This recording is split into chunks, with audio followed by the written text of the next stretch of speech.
Ден 9 от 100 сайта за 100 дни. Днес ще ви покажа как превърнах това в това.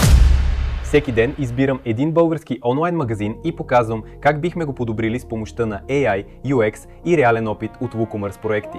Днешният сайт ни беше изпратен от BuyPeshi в TikTok. Разглеждаме dreamdesign.bg, студио за интериорен дизайн, 3D визуализации и мебели по поръчка. Бизнесът има силно портфолио, красиви реализирани проекти и индивидуален подход към всеки клиент. Стъпка 1.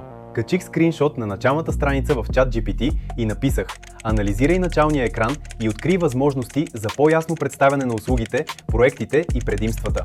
Стъпка 2. След това написах: предложи идеи за по-силно заглавие, видима консултация, клиентски мнения и по-добро представяне на реализираните проекти. Стъпка 3. Накрая написах: създай премиум UI/UX редизайн с голяма типография, топла визия, ясни услуги и силни елементи за доверие. И само за няколко секунди получихме изцяло нова концепция за началната визия. Ето и крайния резултат.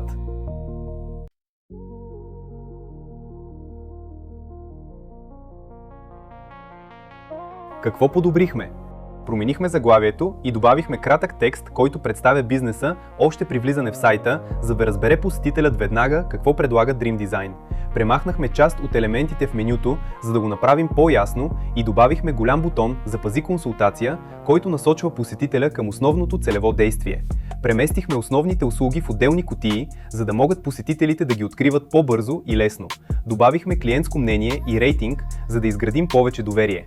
Добавихме конкретни характеристики, като индивидуален проект, ясни срокове и пълно съдействие, за да покажем професионализма на екипа и да повишим доверието. Ако искате вашият сайт да е следващият, оставете коментар под това видео с линк към него. Моля, харесайте това видео и последвайте за още подобни видеа.